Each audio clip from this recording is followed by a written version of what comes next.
Hai semua, hari ini kita perkenalkan buku ini, Pemulihan Tuan Makan oleh Dek Bang Witness Lee. Dan buku ini mempunyai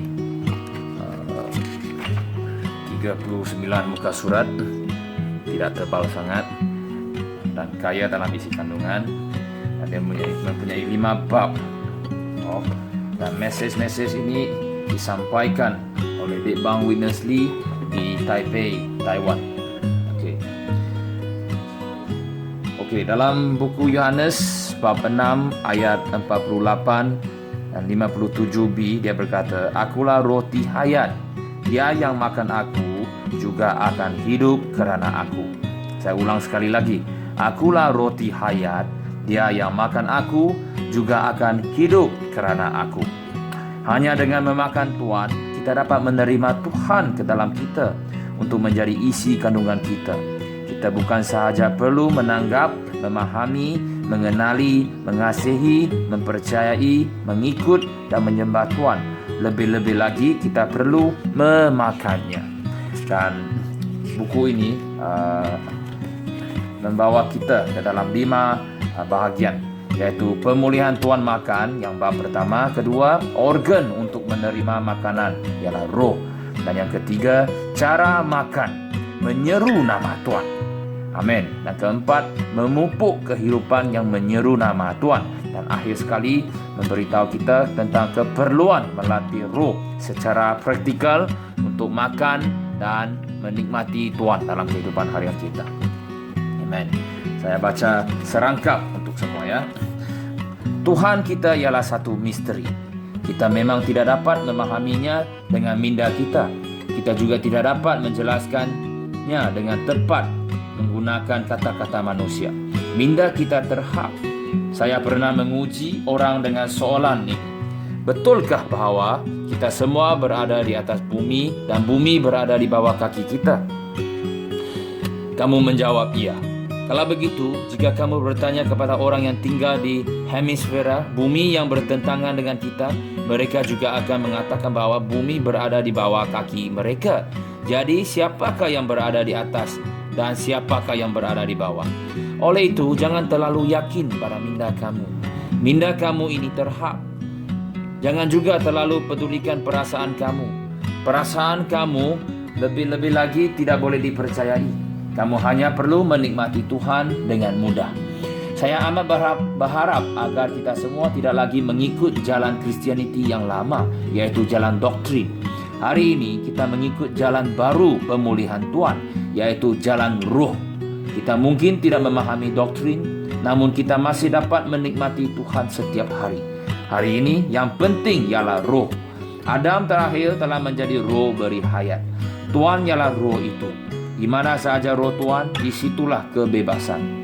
Hari ini kita sedang ditransform menjadi image Tuhan, dan kita ditransform daripada Tuhan roh.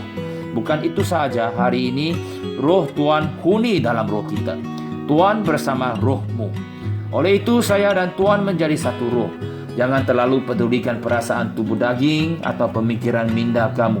Kamu harus sedar bahawa perkara yang paling berharga dalam kamu ialah Tuhan Yesus yang merupakan roh itu. Roh Tuhan berada dalam roh kamu. Tambahan pula, 2 roh ini, roh kamu dan roh Tuhan berbau menjadi satu roh. Tapi masalah hari ini ialah kita hanya mengetahui doktrin, tetapi kurang berlatih. Bahkan kebenaran berkenaan roh juga kita jadikan sebagai doktrin. Kita tidak mempunyai realiti roh, pengalaman roh dan latihan roh. Oleh itu, Bible berkata, jika kita hidup melalui roh, haruslah kita juga bergerak hidup melalui roh. Kamu perlu berbicara dalam roh dan kamu juga perlu bergerak hidup dalam roh. Apa jua yang kamu lakukan, kamu harus melakukannya dalam roh. Amen. Dek Bang dan Deka yang dikasihi, bermula dari hari ini, saya merayu kepada kamu agar melatih roh setiap hari dengan sedaya upaya. Untuk melatih roh, kamu perlu menyeru, "Oh Tuhan Yesus." Amen. Oh Tuhan Yesus. Amen. Oh Tuhan Yesus. Amen. Selain itu, kamu juga harus mendoa baca. Dari satu segi kamu menyeru, "Oh Tuhan Yesus." Dari segi yang lain, kamu mendoa baca sabda. Jika kamu menyentuh roh setiap hari, kamu pasti akan dipenuhi roh. Pada masa itu, Bible bukanlah buku untuk kamu fahami. Sebaliknya, Bible menjadi buku yang hidup dan terang.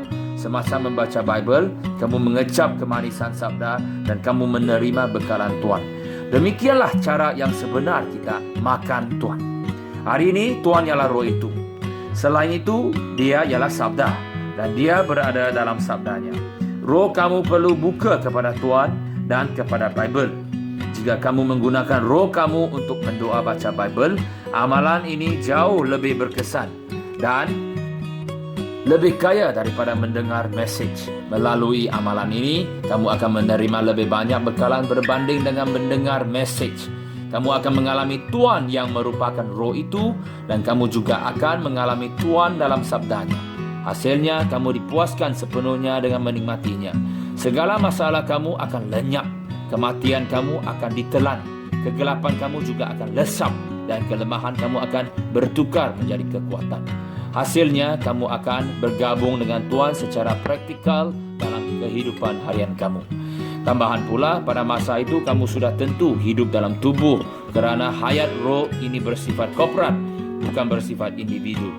Semakin kamu menikmati Tuhan dan hidup dalam roh, semakin kamu berhasrat untuk menjalani kehidupan gereja dan berkoordinasi dengan orang lain demi kesaksian tubuh. Pada hari-hari terakhir ini, semoga Tuhan merahmati kita agar kita semakin berada dalam arus pemulihannya. Amen. Pada hari-hari terakhir ini, semoga Tuhan merahmati kita agar kita semakin berada dalam arus pemulihannya. Inilah sebab sedikit rangkap yang terdapat dalam buku ini, Pemulihan Tuan Makan. Dan saya bacakan juga rangkap di belakang sini pengenalannya ya. Pemikiran utama yang ada dalam Bible ialah Tuhan ingin menyalurkan hayat dan sifat divinnya ke dalam umat pilihan yang ditebus dan dilahirkannya untuk menjadikan mereka Tuhan manusia. Untuk menyempurnakan hasrat ini, Tuhan mula-mulanya mencipta manusia sebagai wadah untuk dirinya dan kemudian memaparkan dirinya kepada manusia sebagai makanan.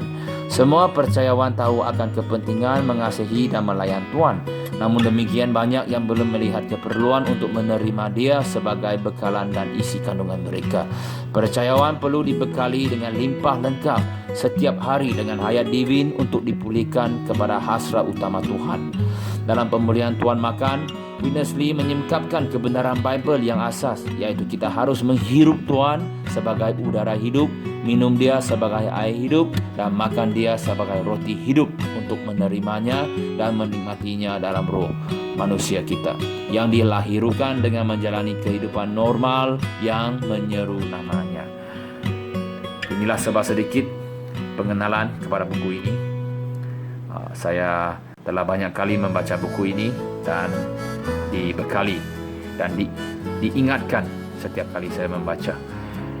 Kita harus menyeru nama Tuhan, kita harus mementingkan latihan dalam roh kita agar kita boleh dibekali dengan kekayaan Kristus, dipenuhi dengan Tuhan sendiri. Kita sebagai wadah diisikan dengan Tuhan sendiri untuk ekonomi kekalnya, untuk kesaksiannya di atas bumi ini. So, kepada mereka yang ingin mendapatkan senaskah buku ini, Pemulihan Tuan Makan, sila berikan email saudara ataupun nombor telefon anda di bawah laman komen ini. Saya akan berhubung dengan anda untuk mendapatkan buku ini dan membekali anda dengan buku ini secara kayanya. Sampai di sini saja untuk hari ini.